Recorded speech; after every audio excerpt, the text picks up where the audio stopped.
This is the Rays POSTCAST, your instant game reaction for the Tampa Bay Rays, part of the Locked On Podcast Network. Your team every day. Hello, everyone, and welcome to a victorious, and yes, does it feel good to say that, victorious edition of the Tampa Bay Rays POSTCAST, your spot for instant Rays reaction after every single game. My name is Jonathan Shields. Make sure you guys go follow me on Twitter at Johnny10Shields. I've been super active over there the last handful of games. Today, no exception. And man, I mean, it's just good to get a win. And the Rays played very well in this game. And, you know, it was good to see because the Rays were kind of due for a game where they controlled it. Obviously it was frustrating in the bottom of the first. Rasmussen gave up some of those runs. But outside of that, I mean, it really felt like the Rays were in control. And, you know, they really probably should have won 6-2, 7-2 instead of 4-2. But we'll take a win, even if it's 1-0, scoring on a balk or an error or whatever. We'll take it at this point. We're going to talk about how we finally get a win. We're going to talk about the offense left a lot on the bone, how good I thought Drew Rasmussen was after the first inning. We're going to look is this a step to how the blueprint for how the Rays can turn around. But first, we got to talk about how good this bullpen was. This is what you'll be talking about. This bullpen, rightfully so, has been dragged through the mud the last few weeks. And, you know, I was one of the people furiously defending Edwin Uceta.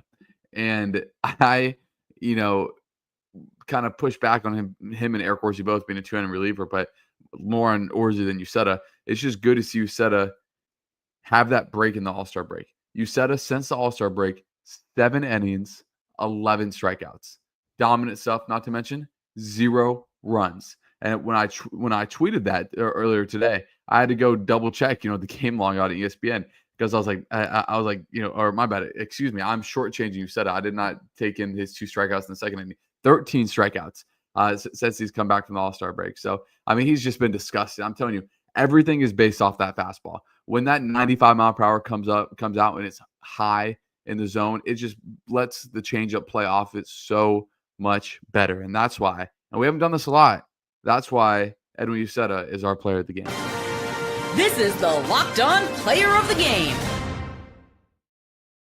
It's just because how consistent he's been. And in a bullpen where it's been super just badly needed, with Kevin Kelly struggling, with Montgomery going up and down, with some of the up and downs that even Clevenger had his last time out. Good for him to bounce back as well, too.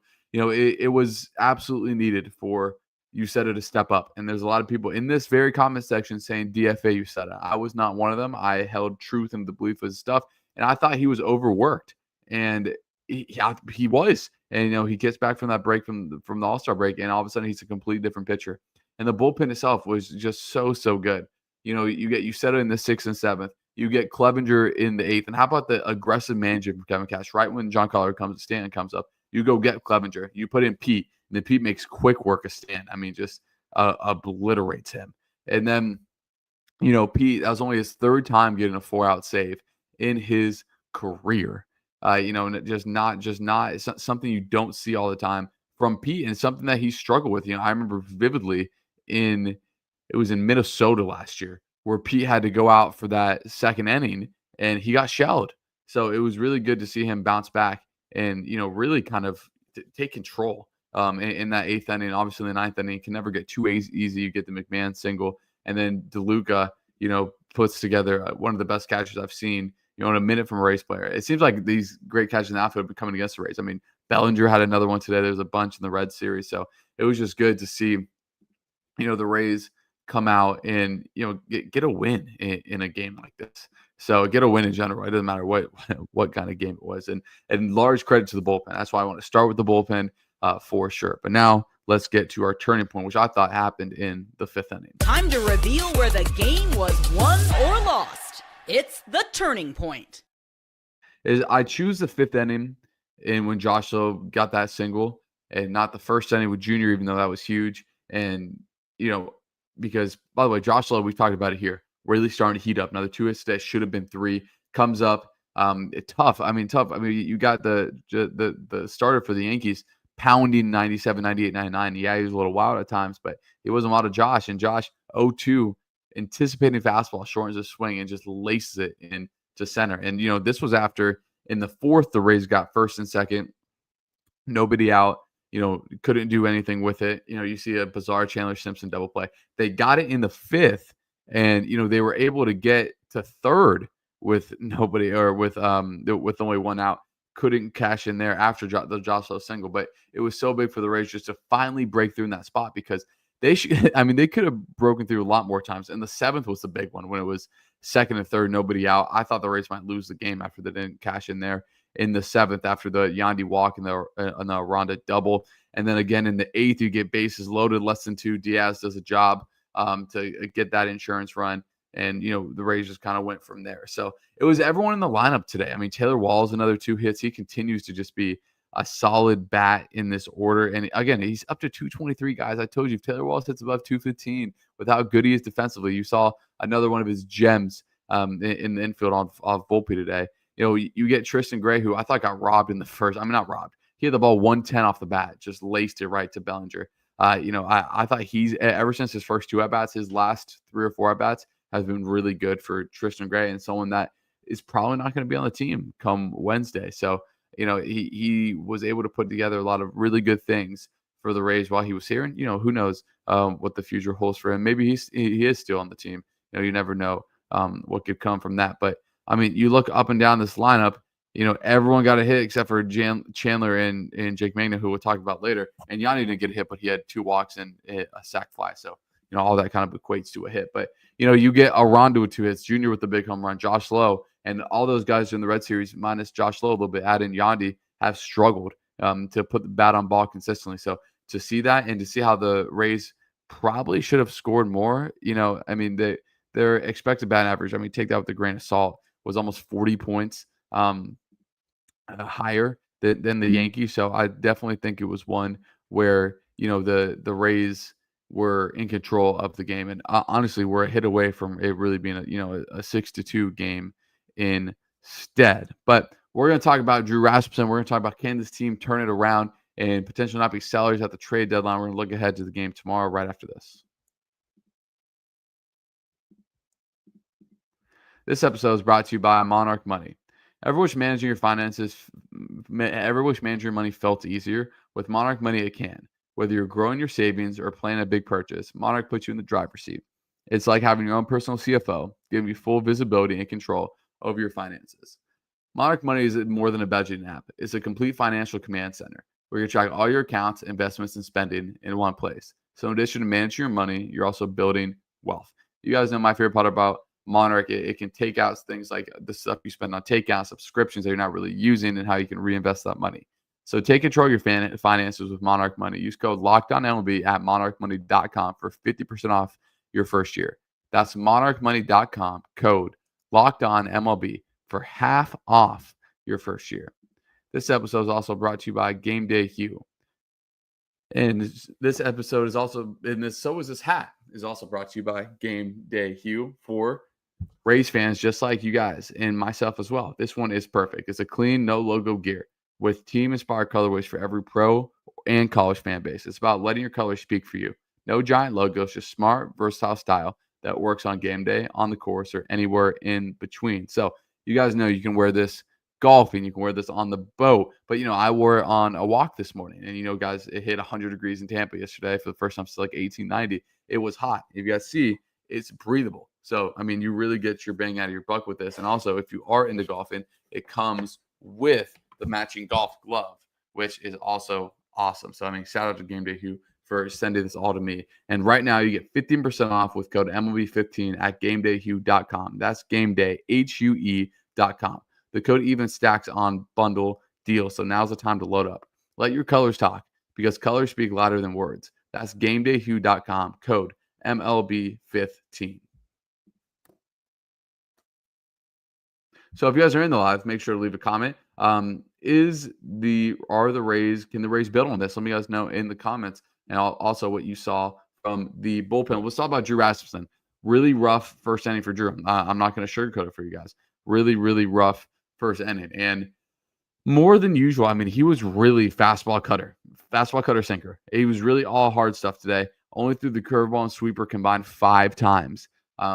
Not stuff I love from Drew Rasmussen, but he was really good after that first inning. And, it's kind of sacrilegious for people to get to walk home 2 runs with the bases loaded. It's only the second time he's ever done that in his career. So we'll give him a little benefit of the doubt. And the way that he was able to bounce back after that, I thought was just so impressive from him. And, he was able to pick up the win, 8-5 now for Drew, and he's over 100 innings on the year, which is something that when you're coming into this with the history he's had with the arm injuries, it's just so good to see. His fastball, his cutter was really good. And, that sinker / two-seam fastball that he throws that goes in on lefties is just filthy. I mean, the way that lefties react to it, the way how much movement it has is just pure filth. So, really good to see Drew Rasmussen kind of get back on track in a game, not get back on track. He's been good, but show up strong in a game that the Rays desperately needed. Now, the $1 million question, can the Rays turn around? I've always been leaning yes, because of how I thought they could go into New York and take 3 out of 4. And that's something that I still think can happen. Obviously Max Fried is going up against Joe Boyle tomorrow. If you're going to pick a game the Rays are going to quote unquote, not be favored in, it's probably that one. But after that, I mean, you are confident in Zach Littell versus Warren. You're confident in Ryan Pepio versus Marcus Stroman. Like, you are confident going forward after, the game tomorrow. And even tomorrow, you're not going into the game thinking, oh, wow, the Rays really don't have a chance. Like, yeah, it's not great because, I mean, Max Fried has dominated a lot of teams that he's faced. But, I mean, especially the Rays. I mean, he went 7 innings, 1 hit against the Rays earlier this year, and 7 2/3, 2 hits. I mean, the Rays have not scored a runoff Max Fried. But Max Fried has given up at least 3 runs in his last 4 starts. So take that what you will. And, that probably means he's due for a bounce back outing against the Rays tomorrow. But, it's going to be interesting to see. Let's preview that game while we're talking about it. So the Rays can't look too far ahead. They can only look ahead to this game, to the series, because that's their season right now. Once the trade deadline passes on Thursday at 6:00, then you can start to kind of trickle with more than, okay, what's the team we have after the deadline? How can we attack from there? So it's going to be Joe Boyle, who is fresh. This is normally Taj Bradley's start, but, obviously Bradley down in AAA Durham now. So Joe Boyle obviously has been a reliever now for a little bit of time. Has only allowed 1 run. It was a solo home run as a reliever. He continues to be solid. He hasn't allowed more than 2 earned in an outing this season, and has only allowed 3 earned runs in almost 19 innings this season. So Joe Boyle has been filthy this year. And then we've already talked about Max Fried. So Max Fried. So, what are you going to get from a Rays offense against Max Fried? I mean, you don't really know, because he's been dominant against the Rays this season. So, I expect the lineup tomorrow to go something in some order. Yandy, Morel, Aranda. I still think Aranda should be in there tomorrow. Junior, Walls, Cabby. Hopefully the new catcher will, talk about that later probably. And then I would, obviously DeLuca and I already said Morel. I would play Simpson instead of Magnum tomorrow. I really think he needs a day off. I mean, he has been struggling recently. If you throw Jake Magnum a high fastball, he's swinging at it. I mean, it's like rinse and repeat. And it's okay, man. We forget he's a rookie. It's his first time going through this. Still hitting 290. He's in a slump right now, but he's much better against righties than against lefties. Chandler has the highest batting average against lefties on the team this season. I would do something where I play Chandler in right and bat him 9th. Something Yandy, if they still want to hit Morel second, or I'd go probably Yandy Jr., Aranda, and just kind of fall down from there. And that's how I would go with it tomorrow. I'd go Simpson over Magnum. Let me know what you guys think about that in the comments. And let's go straight to the comments as we go to Mike first. He says, what does it mean if the Rays are trading our only catcher, Jansen? Does this mean they're big sellers and throwing the towel? Maybe they go get Francisco Mejia from the Mexican League. That's kind of funny. No, I don't think it means they're sellers. I think they're kind of selling high on Dan Jansen, a guy that didn't want to play $13 million to next year. They get a guy that's a top 10 prospect in the Brewers system, a guy that has shown pop, hitting 290 something in the minors right now. So again, I think it's just selling high on a guy that you weren't looking to bring back next year. I think anyone that the Rays have in their future plans for next year is going to be on the team come Friday morning. So we go to Gary. Said, did not expect the Rays to move Dan Jansen. He's been good this season. Glad that the Rays got back in the win column. the Rays are close to acquiring Nick Fortes from the Marlins to replace Jansen. I hope that goes down tonight so he can be in the lineup tomorrow, right-handed bat against Max Fried. So as we go to Jack's takes, he said the Rays PTSD makes it hard to enjoy wins.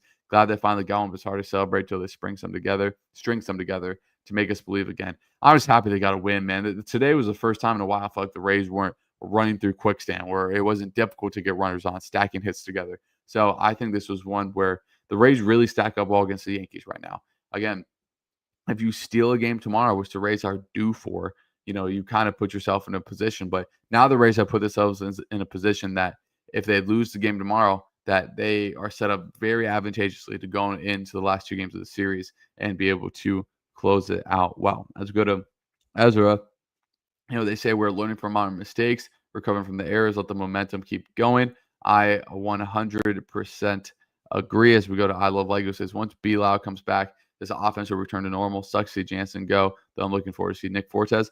Yeah, I would be a little bit, pump the brakes on Brandon Lowe, and all of a sudden every single problem was fixed. Like, obviously, Brandon Lowe coming back is going to be massive. It's going to provide more depth for this lineup, but it might take him a few days to get back up to speed, with the pitching and everything. So I don't think it's boom, Brandon Lowe plays Wednesday, and all of a sudden he goes 3 for 4 with a home run. That would be great, but again, let's not put a improbable expectation on Brandon Lowe's shoulders. It's going to lengthen the lineup. It's going to put, exactly that. So, Brandon Lowe has had a great season. I expect him to continue having a great season, but saying that the Rays are going to automatically immediately go back to what they were with him coming back, just, pump the brakes a little bit. And there's no bigger Brandon Lowe fan than me, by the way. So, I just don't want to put some insane expectations, you guys to be disappointed. Like, oh, Brandon Lowe came back and on Wednesday we scored 2 runs. It might take a little bit for him to get going. As Frank just talking about a huge victory. It was a behemoth victory for the Rays. As we go to Douglas Batista, he says, finally, when McMahon got that hit in the 9th and reached second, I said, here we go again, but not this time, thanks goodness. I don't think you're human if you didn't say, here we go again. So, I thought that too. And then, that you get the Wells ball to the gap, and, shout out to Luka. He covers ground like a maniac out there. So if you guys are in the live, make sure you guys leave a like as we keep going through these comments. We'll go Dante Hamilton. What was Chandler doing on that fly ball in the first? I have no idea. Granted, I thought that ball was better hit as well, but, mistakes like that, I understand there's going to be errors in a game or in his progression because he didn't start playing center field until he got to the minor leagues. I get it, but, stuff like that's pretty inexcusable. So, but again, he's going to learn from it. Thankfully, he didn't come back to bite the Rays too much. We go to Marco. He says, great win, but not capitalizing and rush in scoring position is hurting us. I 100% agree. And hopefully that just means the Rays are due to get some of those hits tomorrow.